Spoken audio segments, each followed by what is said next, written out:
Buenas noches, señores. Bienvenidos a una nueva entrega de Toque Final. Esta es la mejor forma de cerrar una semana lo mejor edificado posible sobre los acontecimientos más importantes del país y del mundo. El sábado de la semana pasada, en la noche del sábado de la semana pasada, un individuo cambió el foco de atención de los principales medios de comunicación en todas partes del mundo. Hasta ese momento, el tema era el de la guerra en Irán y el curso, el estancamiento de una salida negociada. Sin embargo, ese tema, por lo menos durante esta semana, estuvo en un segundo plano. ¿Por qué? Porque todos entonces dirigimos la atención hacia el atentado que se había producido en los Estados Unidos, en Washington, en el Hotel Hilton, en la tradicional cena de los corresponsales de la Casa Blanca con el presidente Donald Trump. En ese escenario, un individuo pues intentó atentar contra la vida del presidente en un hecho que no tenía posibilidad alguna de materializar su propósito, porque el presidente estaba en un lugar cerrado, apartado del lugar por el que él penetró y donde él tenía que atravesar varios circuitos de seguridad, y desde luego fue sometido antes de que alcanzara su propósito. Volvimos a hablar de lobos solitarios, porque se trata de un individuo que hasta ahora no parece que esté conectado con otros, con una organización o con otros, para articular esa conspiración. Entonces por eso se le llama lobo solitario. El presidente Donald Trump ha sido objeto de 3 intentos de asesinato. Ese fue el tercero, pero el anterior había sido en su campo, de gol en Miami, y otro había sido en Pensilvania, en un acto político. Los 3 se han frustrado. Las explicaciones, que la polarización, que el odio, la salud mental, desde luego, que impacta mucho.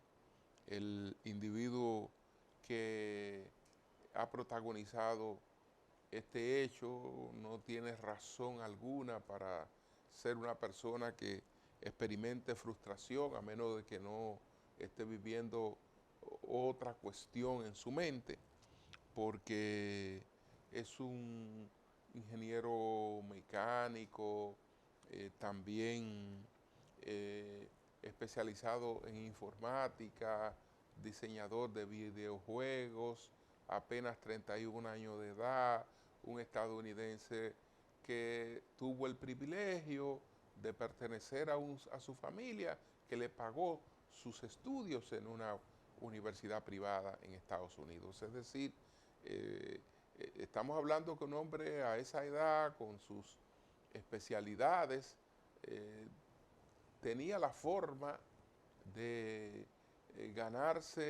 tiene la forma de ganarse la vida de manera confortable. Entonces, habría que ver qué cosas lo motivaron a esta, a esta locura. Ya se le presentó acusación. Él está acusado de 3 delitos: el intento de asesinato contra un presidente, el transportar armas a través de distintos estados, el transportar armas y municiones, y el haber intentado disparar o haber disparado en en un acto público. Y cadena perpetua más 10 años por cada uno de los otros delitos. Es una persona que difícilmente vuelva a ser visto fuera de una prisión. Señores, vamos a una pausa, retornamos en breve.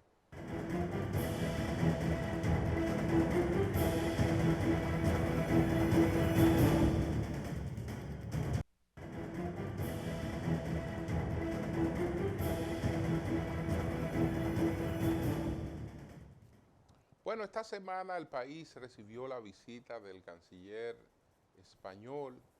Él anda en los preparativos de la cumbre iberoamericana, de la cumbre de jefes de estados y de gobierno de Iberoamérica, que va a ser celebrada en esta ocasión en Madrid. Después de estar en la República Dominicana, él viajó a México.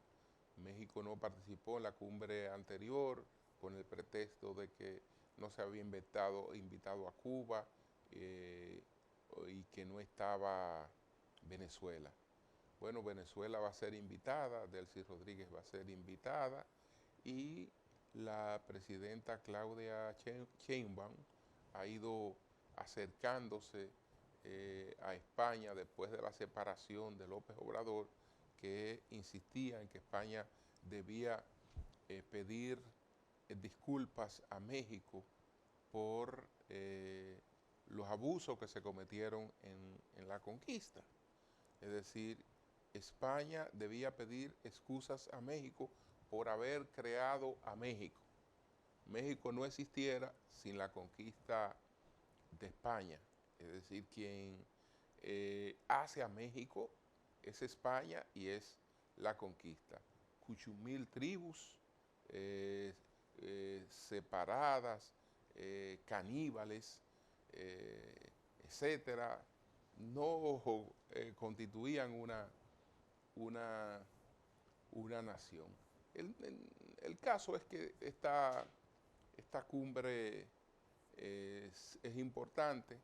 Ojalá que España comprenda que debe ser la cabeza de Hispanoamérica y no sencillamente estar agrupada por matices ideológicos, como la supuesta reunión de la progresista que hizo Pedro Sánchez en Barcelona, cosa que lo que hacen es disminuirte la fuerza que tú puedes tener como la madre de toda Iberoamérica, que eso va más allá de temas ideológicos. Señores, vamos a presentar cuáles fueron los 10 temas de mayor impacto esta semana. Adelante.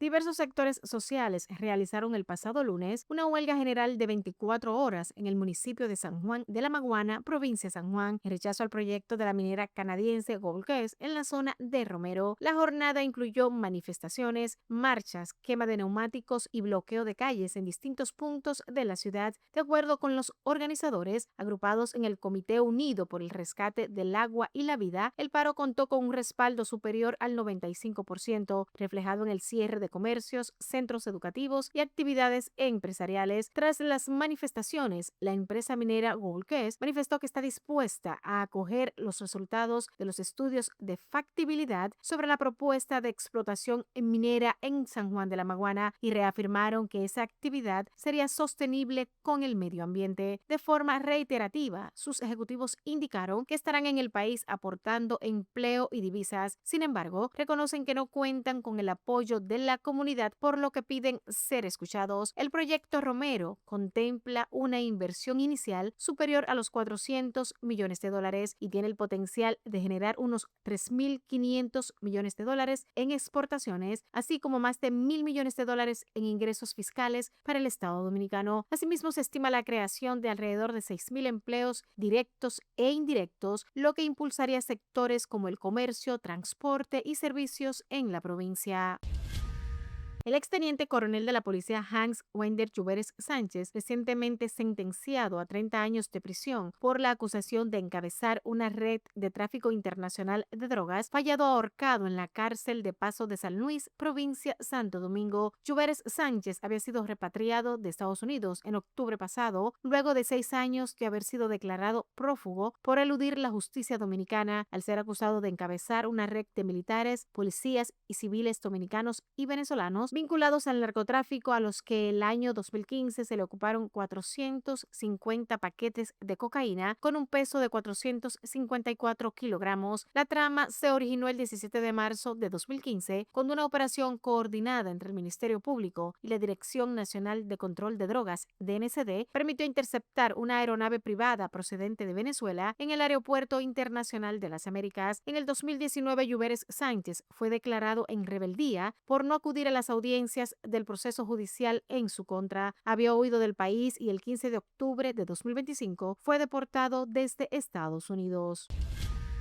El juez Raimundo Mejía del primer juzgado de la instrucción del Distrito Nacional afirmó que el Ministerio Público cometió un error durante el peritaje del caso Yexet. Mejía destacó que durante el proceso legal es fundamental la coherencia y el principio de contradicción, lo que implica que toda prueba debe ser conocida y debatida por ambas partes. En este caso, el juez subrayó que no era correcto que el Ministerio Público actuara de forma secreta y que la defensa de los hermanos Espaillat no fuera notificada para intervenir en el peritaje, lo que fue catalogado como un error. Mejía realizó esta afirmación durante la audiencia preliminar en contra de los propietarios de la discoteca Yexet, Antonio y Maribel Espaillat, afirmando que si hay algo que debe cuidarse durante un proceso legal es la coherencia. Tras esto, el juez indicó que cuando la parte acusadora llevó a cabo el peritaje, el equipo de defensa legal de los hermanos Espaillat solicitó intervenir, algo que no le fue permitido, catalogando esta decisión como un error. El magistrado hizo esta valoración al aseverar que la Constitución Dominicana garantiza el debido proceso, subrayando que cuando cualquier prueba aportada entra en un proceso legal, estos deben ser notificados a la parte contraria a fin de que éstas puedan tener validez bajo el principio de contradicción. En pocas palabras, no era posible que se hiciese un peritaje sin la contraparte intervenir, reiteró el juez.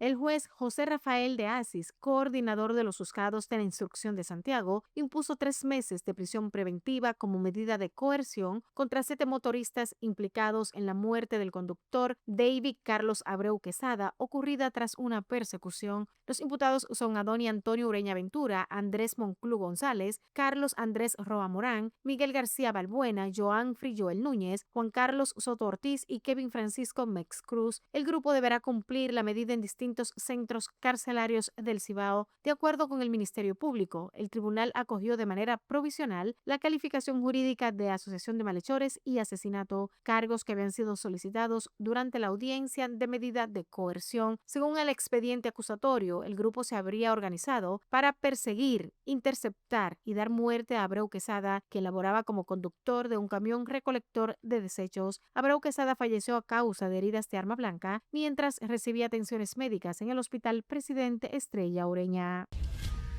Tras los cuestionamientos por haberse aumentado 50% de sus beneficios salariales, el Pleno de la Cámara de Cuentas de la República Dominicana, presidido por su presidenta, la doctora Emma Polanco, presentó el pasado martes su memoria anual y rendición de cuentas correspondiente al primer año de gestión. En el mismo acto fue entregado al Congreso Nacional el informe de análisis y evaluación de la ejecución presupuestaria del Estado correspondiente al ejercicio fiscal 2025 en cumplimiento de la Constitución de la República y de la ley número 1824. Polanco indicó que en materia de control externo, la institución alcanzó resultados sin precedentes con la aprobación y publicación de 90 informes finales de auditoría, superando significativamente los niveles históricos. De igual forma, el Pleno de la Cámara de Cuentas informó que envió 50 expedientes a la Procuraduría Especializada contra la Corrupción Administrativa PETCA sobre auditorías realizadas a instituciones gubernamentales en los últimos 12 meses, las cuales contienen posibles irregularidades. En otro orden, Polanco se refirió por primera vez a la resolución que aprobó el Pleno de ese órgano para aumentar en un 50% el salario de sus miembros. Polanco aseguró que la medida no tenía el objetivo de lograr un aumento salarial, sino de un incentivo por el arduo trabajo realizado en la actual gestión, la cual tiene en funciones alrededor de un año.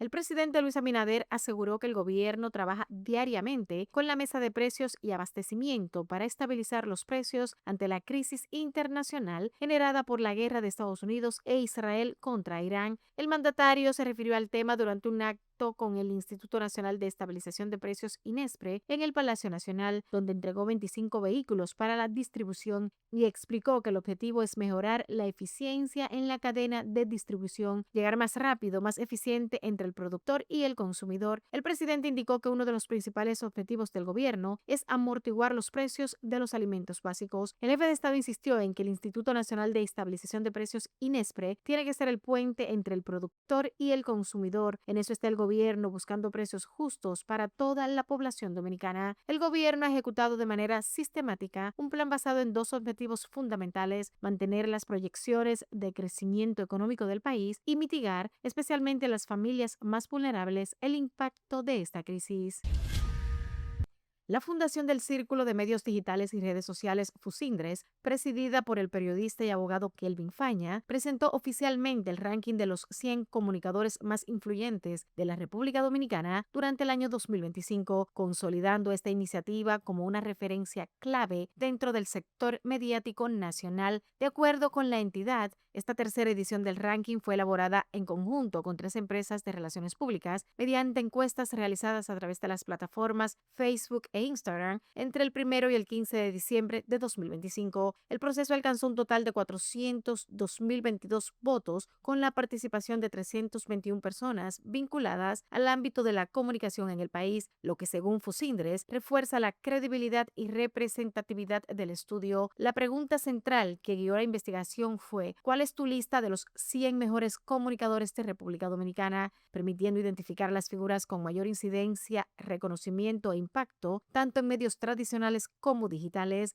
El ranking es encabezado por Santiago Matías Alofoque, quien obtuvo 392.858 votos. Le siguen Julio Martínez Pozo con 315.798 votos y la reconocida periodista Nuria Piera con 312.675 votos. El top 10 lo completan Alfredo de la Cruz, Ricardo Nieves, Manuel Cruz, Jaime Rincón, Elvin Castillo, Roberto Cavada e Iluminada Muñoz, quienes también destacan por su presencia y peso en la opinión pública nacional.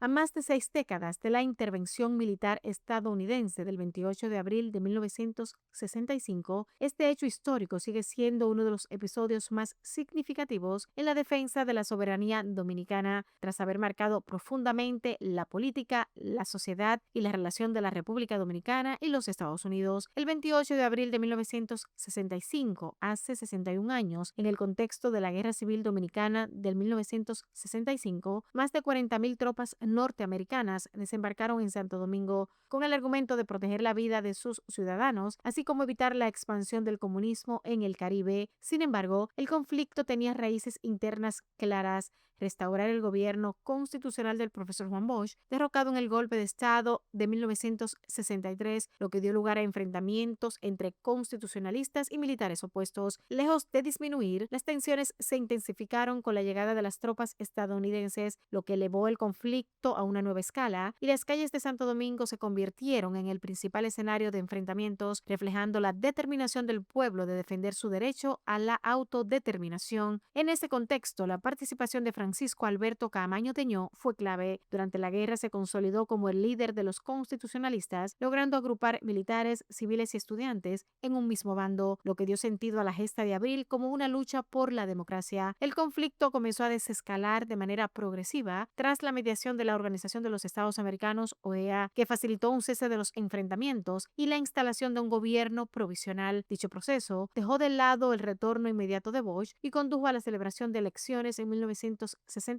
en las que Joaquín Balaguer resultó electo. Un hombre señalado por las autoridades como responsable de un violento incidente durante la cena de la Asociación de Corresponsales de la Casa Blanca fue acusado de intento de asesinato del presidente de Estados Unidos, Donald Trump. El imputado, identificado como Cole Thomas Allen, compareció ante un tribunal federal en Washington tras el tiroteo ocurrido la noche del sábado pasado, que provocó momentos de pánico, la evacuación inmediata del mandatario y que decenas de asistentes se resguardaran bajo sus mesas. Allen, de 31 años y residente en Torrance, California, fue arrestado poco después del incidente.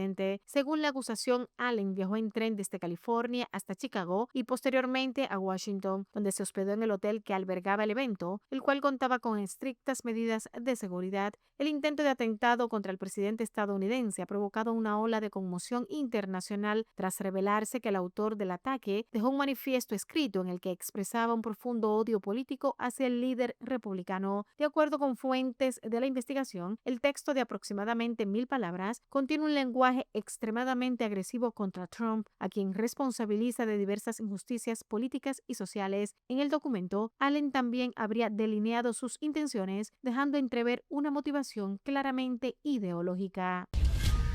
El fiscal federal para el Distrito Sur de Nueva York, Jay Clayton, y el administrador de la Agencia Antidrogas de los Estados Unidos, DEA, Terrence C. Cole, anunciaron una acusación formal contra Rubén Rocha Moya, gobernador de Sinaloa, por presuntos vínculos con el narcotráfico. Dicha acusación menciona que Rocha Moya y otros funcionarios y exfuncionarios de alto rango de Sinaloa utilizaron sus cargos de confianza para proteger las operaciones del crimen organizado, facilitando así el ingreso de drogas letales a territorio estadounidense. La acusación publicada por la Fiscalía de Estados Unidos señala que para proteger y expandir este imperio del narcotráfico, el cartel presuntamente se ha aliado con políticos y funcionarios policiales corruptos, incluyendo a los acusados, quienes han abusado de su autoridad en apoyo del cártel, expuesto a las víctimas y sometido a amenazas y violencia, y vendido sus cargos a cambio de sobornos cuantiosos. Según se alega, los acusados han estado más estrechamente alineados con la facción del cartel dirigida por los hijos de Joaquín El Chapo Guzmán, quienes son conocidos colectivamente como los Chapitos.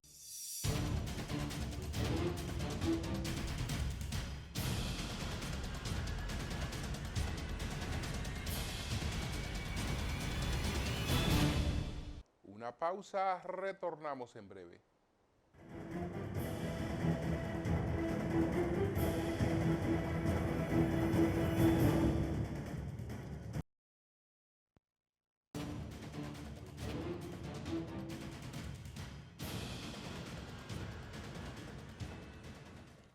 Bueno, había una expresión que decía, pobre, pobre México, tan cerca de los Estados Unidos y tan lejos de Dios. No es ociosa porque Estados Unidos despojó a México de más del 50% de su territorio. Incluso Estados Unidos se hizo una de las naciones más ricas del mundo después de apoderarse de gran parte del territorio mexicano. En ese territorio fue que se produjo la fiebre del oro, y después en ese territorio también fue que se produjo la fiebre del petróleo, las dos cosas que le dieron dimensión potencial a los Estados Unidos. Ahora, esas relaciones que desde que llegó Donald Trump han sido tirantes, aunque la presidenta Claudia Sheinbaum la ha manejado de manera muy cuidadosa. Trump empezó amenazando con fuertes aranceles a Estados Unidos, a México, porque no controlaba lo del fentanilo. Después redujo eso, pero amenazó incluso con invadir México o atacar México para ir a combatir el narcotráfico. A cambio de eso, México lo que ha hecho es que ha estado en una postura abierta de colaboración con Estados Unidos, que ha permitido el apresamiento de las principales cabecillas del narcotráfico. Ese fue el Mayo Zambada, los Chapitos, fue eliminado físicamente el Mencho, el más reciente ahora fue el Jardinero. Todo eso se ha hecho en colaboración con agencias de los Estados Unidos, pero eso es a narcotraficante. Surgió un tema más difícil, que es a líderes políticos, y líderes políticos muy importantes, como es el caso del gobernador de Sinaloa. El gobernador de Sinaloa pues ha sido objeto de una acusación formal por parte de los Estados Unidos. Rubén Rocha, el gobernador de Sinaloa, el Departamento de Justicia lo acusa de narcotráfico. Esto quiere decir que él va a ser pedido en extradición. No quiere decir que México lo vaya a entregar en extradición. Entonces, evidentemente, que ese va a ser un tema muy, muy espinoso. El señor Rocha no es un personaje menor, es el jefe político de Sinaloa.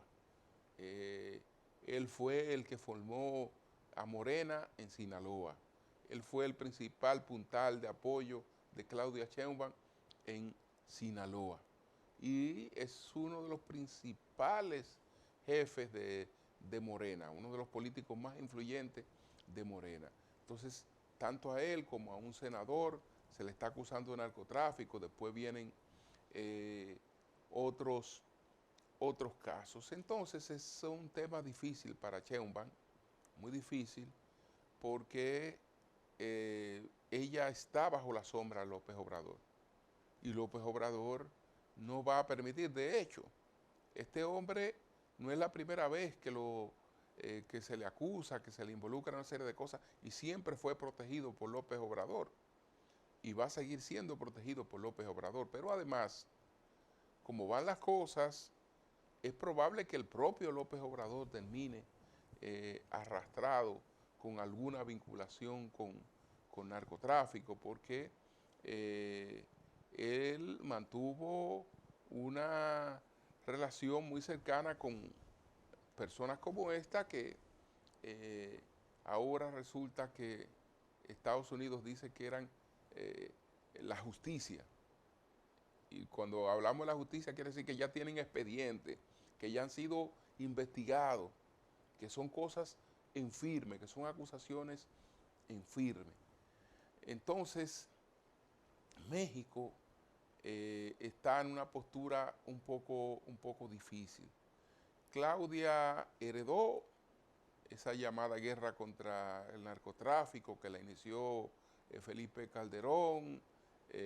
López Obrador prometió atenuarla, pero no logró realmente atenuarla. México ha seguido aportando muchísimas muertes, y no creo que eso vaya a variar mucho, a pesar de que han sido descabezados los cárteles de la droga, porque esos cárteles tienen una gran capacidad de reorganización. Entonces, ¿cómo manejará esta situación la señora Sheinbaum? ¿Cómo la va a manejar México? ¿Hasta dónde estaría dispuesto a llegar Estados Unidos con este caso? ¿Este gobernador va a seguir en sus funciones o va a renunciar para enfrentar esas acusaciones y para bajar la presión sobre el gobierno mexicano? Son cosas que uno no sabe y que aparentan ser de México y Estados Unidos, pero ya no hay problemas particulares, todas esas cosas terminan teniendo una incidencia en la política regional. Señores, una pausa, retornamos en breve.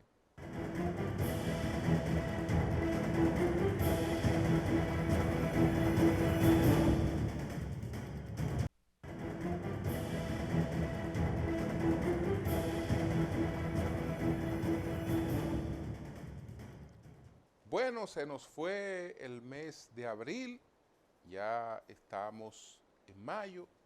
Ese mes es muy importante por los acontecimientos que se han producido en abril.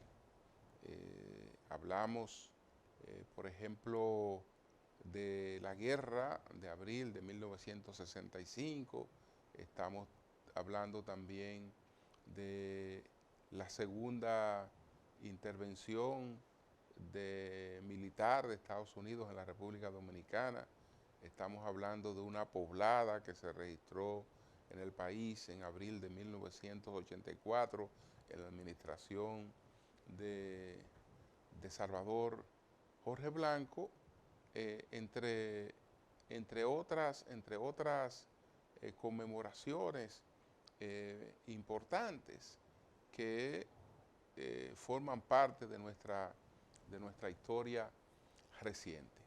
Pero ahora vamos a presentar las tres preguntas. Desde luego, el tema del atentado contra Donald Trump, sus repercusiones, están pues en el interés del público, y por eso nuestro equipo formuló las tres preguntas al licenciado José Ricardo Taveras, que es experto en estas temáticas, para conocer su parecer. Adelante.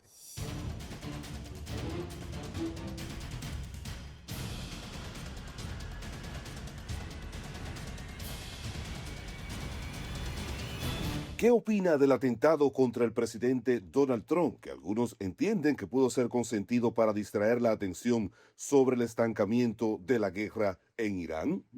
Yo creo que referirse a eso como un atentado consentido, como una planificación, es un poco alegre, porque aunque el presidente Trump es una figura muy singular, yo no creo, porque eso sería de repercusiones graves en un país como los Estados Unidos de América, sobre todo porque hay antecedentes. En primer lugar, Eh, yo creo que el atentado que hubo durante la campaña se salvó de manera milimétrica. Es un tipo de personalidad que convoca o a que se le ame profundamente o a que se le odie profundamente.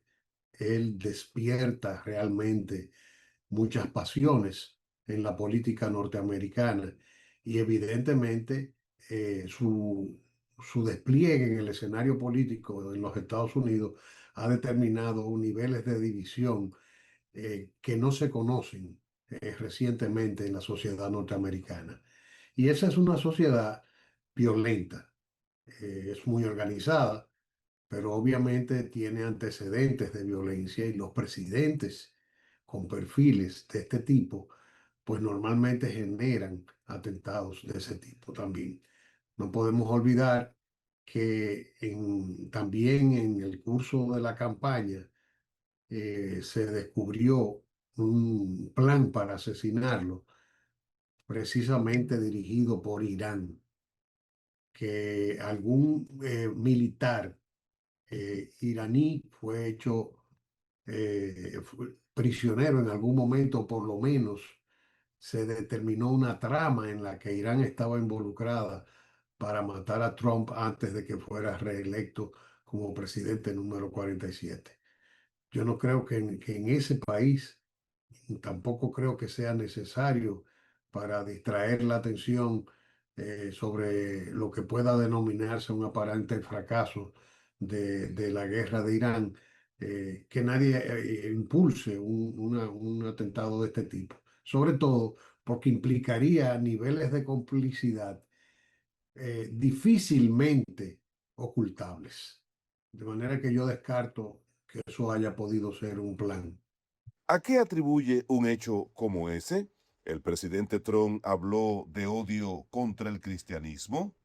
Pienso que ese evento tiene mucho que ver eh, con la personalidad del presidente Trump. Como decía en la respuesta anterior, es una persona que despierta pasiones a favor y en contra. No creo que el presidente haya tenido, a pesar de que tuvo una confrontación verbal con el Papa recientemente, ningún tipo de expresión, porque todo lo contrario.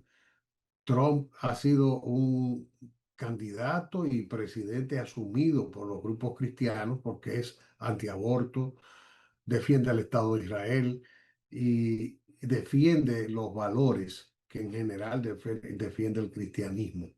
Ha enfrentado la Agenda 2030 y ha frenado esa agenda, no solo a nivel de Estados Unidos, el impacto de su liderazgo, pues obviamente ha tenido repercusiones y ha favorecido que muchos grupos que favorecen esta agenda que en cierta medida asumen la agenda cristiana, pueden sentirse realmente empoderados y que hay expresiones en Alemania, en Francia, que han venido tomando fuerza, precisamente porque se ha ido poniendo de moda, yo diría que a partir del liderazgo del presidente Trump.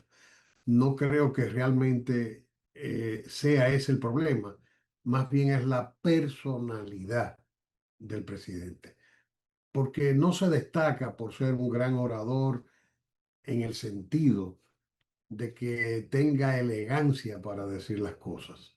Él tiene la oratoria propia de un peleador callejero y tiene expresiones obviamente intemperantes y que improntiza y normalmente no tiene tampoco la profundidad intelectual para poder comunicarse de un modo tan elegante que evite que en una sociedad tan compleja puedan surgir lobos solitarios, como ya lo ha tildado el FBI, de este tipo, que por razones que muy personales, ya hasta ahora, hasta donde dicen los reportes, se trata de un lobo solitario que no se avisora que detrás de ese infractor haya una trama urdida para matarle. Pero por eso digo no lo vinculo a ese tipo de cosas, sino más bien al nivel urticante de su forma de comunicarse.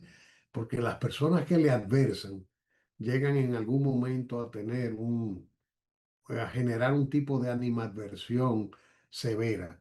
Y no todo el mundo está en capacidad de manejar ese tipo de cosas y la sociedad dominicana, norteamericana, tiene su historia en lo que tiene que ver con este tipo de actores solitarios que atentan contra presidentes en el pasado. ¿Qué piensa del empantanamiento de las negociaciones para poner fin a la guerra de Irán? ¿Avisora alguna luz al final del túnel? Obviamente, todo parece indicar que esa guerra fue realmente fruto de una decisión improvisada. Partió de una serie de errores, como por ejemplo no consultar los aliados europeos que debieron ser consultados. Este tipo de medidas normalmente suelen ser consensuadas en el más alto nivel. Y en el escenario se ha ido poniendo en evidencia que el ataque se produjo en base a la improvisación y que no se previeron una serie de aspectos. Por ejemplo, el aspecto del impacto de la cultura persa en esa guerra, donde la inmolación no se ve como un sacrificio, sino como que es un tipo de religión que esas personas se convierten en héroes, en ángeles cuando se inmolan. Entonces es un tipo de guerrero diferente, es un tipo de enfoque diferente, porque es un enfoque que tiene raíces religiosas. Y obviamente cuando se enfrenta a una sociedad de ese tipo de cosas hay que tomar, hay que medirlas. ¿Qué ha ocurrido? Se han empantanado las negociaciones precisamente porque el presidente de los Estados Unidos se ha visto compelido a tener que resolver porque le está generando un frente interno, con la agravante de que en el curso de este año vienen las elecciones de medio término y él quiere salir con la prisa que suele salir, que quiere hacer las cosas de vez en cuando, pero ya es muy complejo. Entonces, pero ¿qué se alcanza a ver? Bueno, que probablemente el bloqueo del estrecho de Hormuz sea más efectivo que todas las bombas, porque conforme expresan algunos niveles técnicos, Irán está llegando al agotamiento de su capacidad de almacenamiento. Y lo que se dice es que si en algún momento no tienen capacidad para almacenar el petróleo están produciendo, pues pueden sufrir sus pozos daños irreversibles que puedan castrar de una buena vez la capacidad iraní para producir. Y esto sería lo que eventualmente puede quizás desbloquear la posibilidad de un acuerdo en breve término. Sin embargo, indudablemente, el acuerdo que pueda sobrevenir, si no conlleva un cambio de régimen en Irán, y si al mismo tiempo los Estados Unidos no logran desmantelar por lo menos la capacidad del desarrollo de armas nucleares por parte de Irán, no tengo la menor duda que podría implicar un grave fracaso para la administración Trump.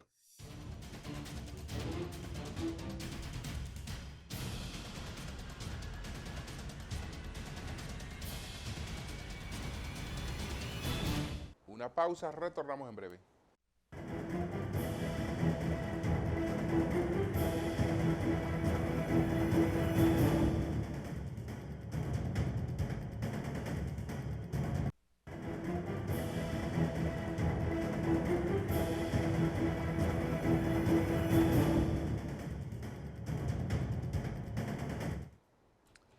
Bueno, esta semana que también celebramos el Día de la Ética, etcétera, tocó a la Cámara de Cuentas, pues, rendir cuentas ante el Congreso. Esto es digamos, un rigor.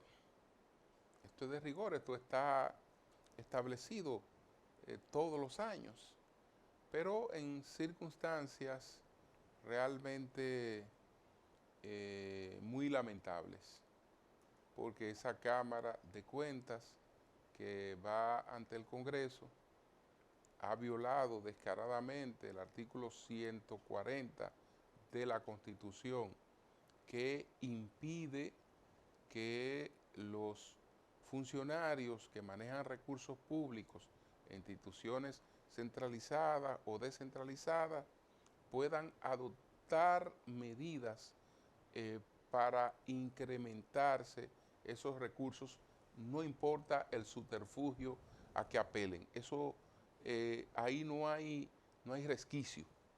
Eso está determinantemente prohibido por el artículo 140 de la Constitución. Y la transgresión de ese artículo es una falta grave que debe dar origen a un juicio político. Bueno, incurren en el error, el gobierno tiene que empantalonarse porque ellos no dejaron o intentaron dejar la medida atrás por conciencia propia.